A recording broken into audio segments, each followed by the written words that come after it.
你用炸同煎根本上已經係兩種口感。煎係因為可以鎖住裏邊嘅肉汁，肉餅我哋個精髓就係肥瘦均勻啊嘛。咁我哋煎嘅時間咧，可以將本身嘅豬油逼咗出嚟，令到嗰個面係甘脆啦，同埋香咯。同蒸出嚟嘅效果係帶唔到呢個口感嘅。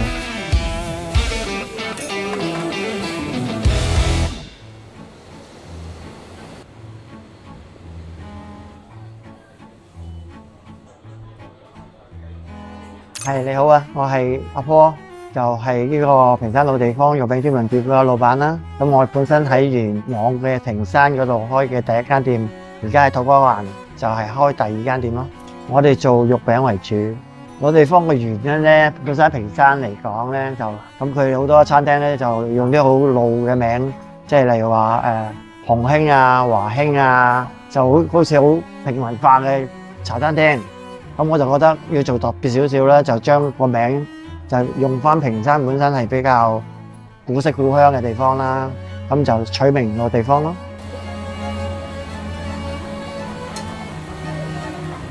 1、2、3，兩杯小甜水杯。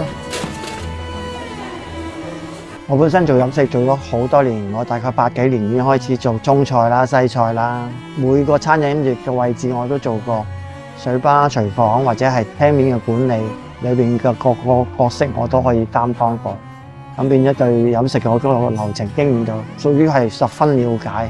呢個咖喱個菜，化水蓉素之後，你入水蓉素，佢就變一樣。係咯，咁嘅正數咁樣發，即係咁樣就會有個種類啦。起步係一個普通茶餐廳嘅做法嚟嘅，炒粉麵飯嗰啲我哋都係自己做咗呢行咁耐，基本嘅認知嚟嘅。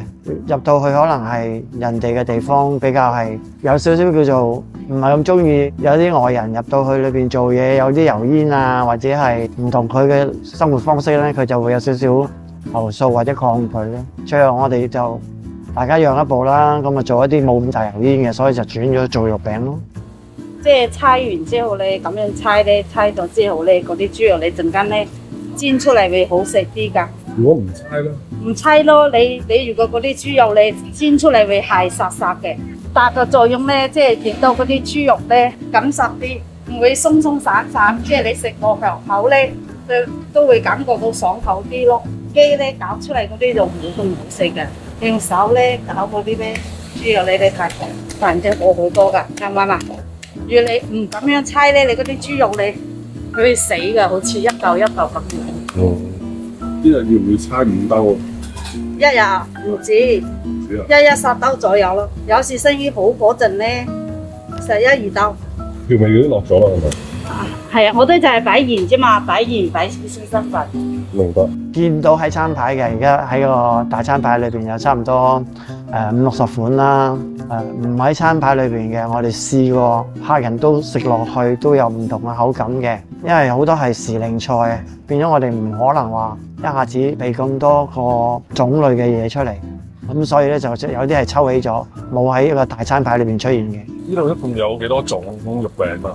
我哋咧其實有200幾種肉，即係比較貴啲嗰啲就固定嗰啲嘢嘅，即係例如即係特別啲嘅咧，嗰啲係芒果啊、榴蓮啊，同埋黑松露啊嗰啲嘢，同埋咧黑松露大蝦嗰啲固定啲嘢貴啲，有客叫喺餐牌見到我哋同會出嘅。即係我哋食餐呢嗰啲咧，就多數都係快啲、平淡啲嘅，即係你加上便飯嗰啲餸咁樣咯。明白。即係等啲人翻工啊嗰啲嘢帶得嚟方便。點講咧？我哋嘅肉餅嗰個基本概念咧，就係西方嘅 pizza。其實我哋中國個飲食文化就結集咗好多地方嘅菜式啦。而家再加埋西方嘅菜式，甚至乎話韓國取咗佢嗰個要點嚟去做咗個肉餅咯。比如講，例如話泡菜肉餅，咁我哋攞咗韓國嘅泡菜，放咗落肉餅落去做個元素，咁就俾人個口味有韓國嘅感覺啦。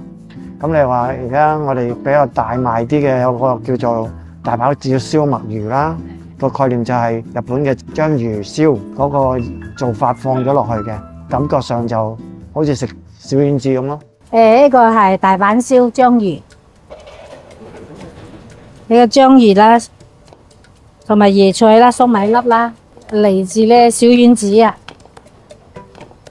就有醬。你搭住搭幾多下嘅？冇話搭幾多下嘅，完全靠手感。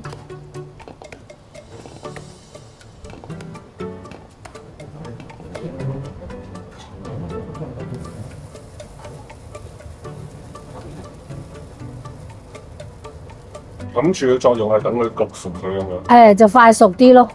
即係如果係一個餅咧，其實好難熟噶。如果係鋪滿晒呢啲餅咧，就好快熟嘅。係開始少少金黃色，買啲呢啲多後生仔食。呢個係嗰個大阪燒嗰隻汁，呢隻係沙律醬自己教，加啲嬸嬸咯嗱。咁有啲閃啊閃啊，感覺都好靚咧，係嘛？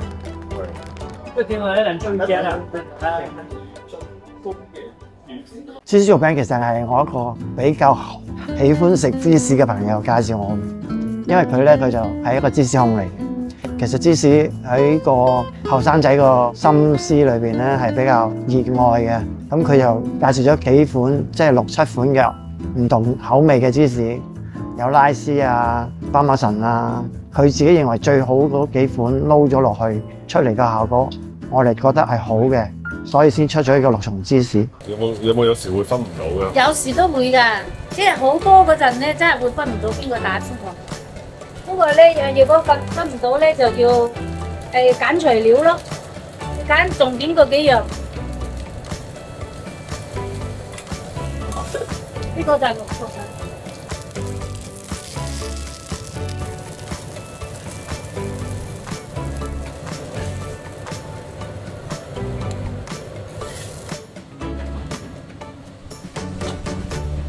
最多人認知嗰刻係生果肉餅，芒果出咗嚟之後，用一個新鮮嘅芒果放咗落個肉餅度，咁出咗嚟效果就好多後生仔都中意咯。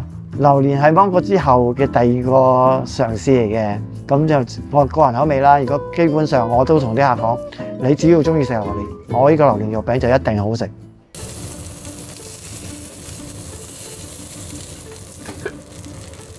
而家我整一個係芝士榴蓮。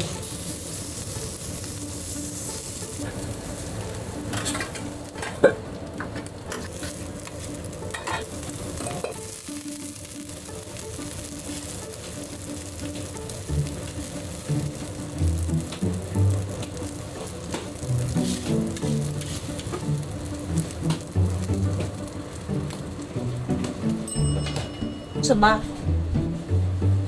肉餅包呢個方向咧，其實係而家試下嘅人比較食嘢嘅節奏係比較快嘅。咁變咗嚟講，如果我哋全部嗰個方向重焦點喺個肉餅飯嗰度咧，會忽略咗一啲比較要求話時間趕嘅人啦。因為肉餅飯我哋本身煎嘅肉餅都要一個10至15分鐘嘅時間咯，就做唔到一啲比較中意輕食啦。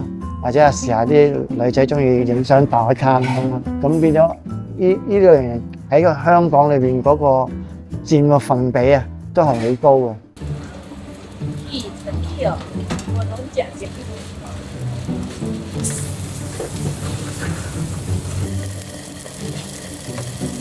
我呢個杯正常係咪走咗啊？俾到啊！